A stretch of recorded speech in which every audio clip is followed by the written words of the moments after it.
A meeting organized by the Hindu Raksha Samiti was held in Ponda on Thursday to condemn the atrocities faced by Hindus in Bangladesh.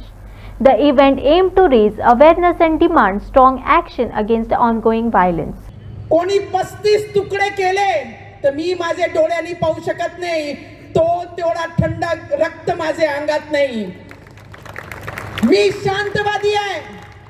आमचे देवांनी आम्हाला मर्यादेमध्ये राहण्यासाठी शिकवलेलं आहे, पण मी ती मर्यादा आज पाळणार नाही.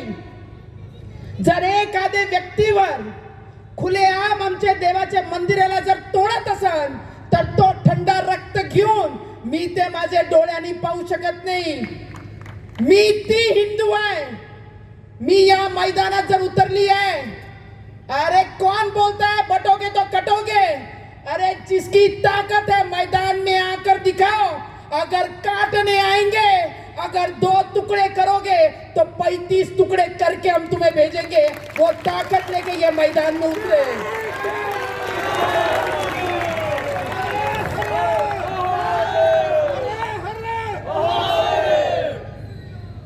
जर आज पाहिलं, बांगलादेश ज्याचा निषेध करता आम्ही सगळे इथे उपस्थित झालो. आम्ही अमरावतीमध्ये सुद्धा केला.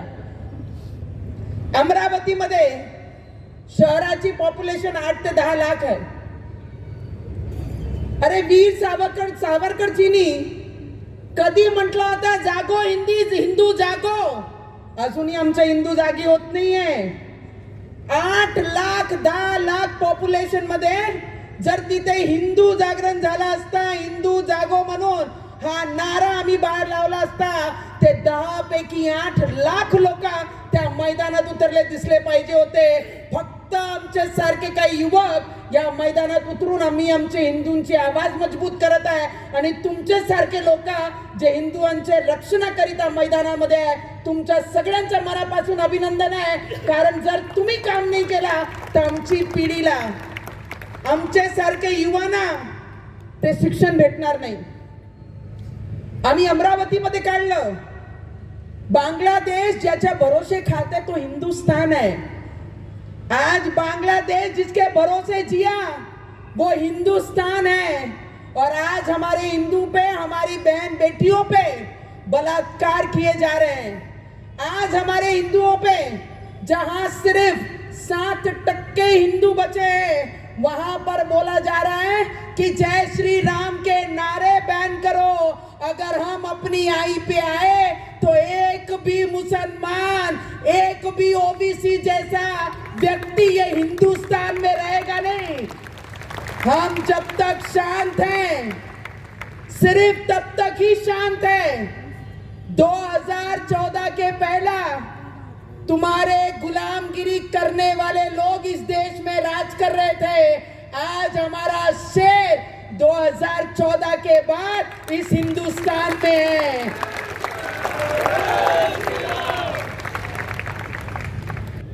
ग्रामीण बँकेचे ज्यांनी भरपूर ग्रामीण बँक हा विषय घेऊन ज्यांनी बांगलादेशात काम केला असे मोहम्मद युनुस जे नोबेल प्राइज विनर असा, तांचे अंडर इंटरिम गव्हर्नमेंट स्थापन झाले.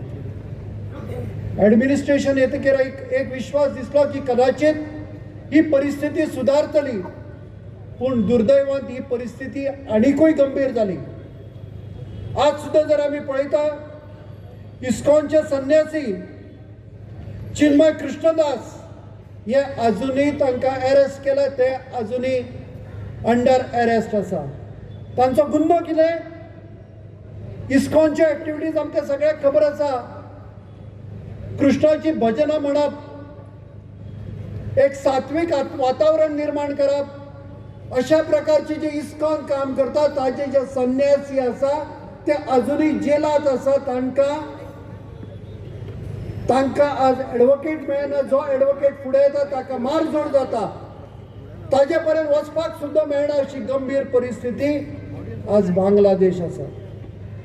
बांगलादेशान जी परिस्थिती आसा ह्या जो विचार करता आसतना आमी आमच्या देशाचो विचार जर केलो जाल्यार परिस्थिती खूपच भयान आसा. हांव चड एलाबोरेट करना, कारण आगामी वक्ते जे आसा ते ह्या संबंधी उलयतले. पूण आमचे जे यूपी आसा आसाम आसा जे बॉर्डर डिस्ट्रिक्ट आसा थंयची जर आमी दिसान दीस परिस्थिती जर पळयत जाल्यार हळूहळू थंयचे जे डिस्ट्रिक्ट आसा थंयचे जे जिल्ले आसा हे हळूहळू मुस्लीम बहुल जावपाक लागल्या.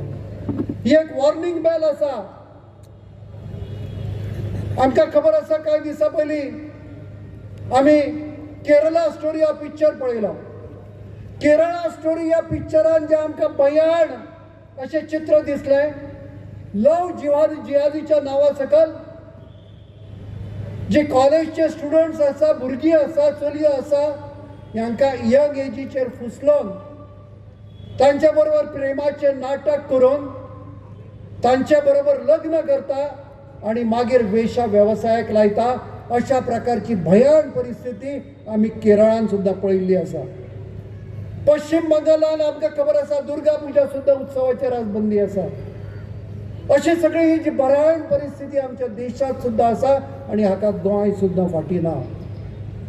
वक्फ बोर्ड आमकां खबर आसा सगळ्या देशभरात वक्फ बोर्डाच्या नांवा सकल कितले प्रॉपर्टीज धाडपाचो काम ह्या सगळ्यांनी चलयल्लें आसा हें बी आमकां खबर आसा. ह्या सगळे विशय आसा. त्याच बरोबर आज आमी जे गोंयान बसले आमकां खूबदां अशें दिसता की गोंयान सगळें सुरळीत आसा. आज मोठ्या प्रमाणात हे जेन्ना गोंय लिबरेट जालें आज 19 तारीख आज गोंय मुक्ती दिन. ज्या दिसा गोंय मुक्त जाल्लें त्या दिसा आमी पॉप्युलेशनाचो जर आमी हें केलो जाल्यार त्या दिसा तेन्ना गोंयचें मुस्लीम पॉप्युलेशन हे फक्त 2% आशिल्लें. आज जवळ जवळ 12%चेर पावल्या. हळूहळू दिसान दीस हे वाडत आसा. ही एक वॉर्निंग बेल आसा. मुस्लीम किंवा हे हाजेर विशय ना. हे ज्या मोठ्या प्रमाणात इन्फ्लक्स आसा हो जर आमी पळयलो जाल्यार चडशे जिहादी आसा, बांगलादेशी आसा, अन्य देशांतल्यान येता आनी हांगा वेवसायाच्या नांवार हांगा जिहादी एक्टिविटीज चल्ल्या. लव जिहादा सारख्या एक्टिविटीज कॉलेजांनी चल्ल्या. हाजेर आमी लक्ष दिवचें पडटलें. पेरंट्सांनी लक्ष दिवपाचें. आमचे भुरगीं वता हांणी सुद्दां लक्ष दिवपाची गरज आसा. आनी हे जर आज आमी सतर्क जायना जाल्यार फाल्यां परिस्थिती कितें जातली ही आमकां सगळ्यांक खबर आसा.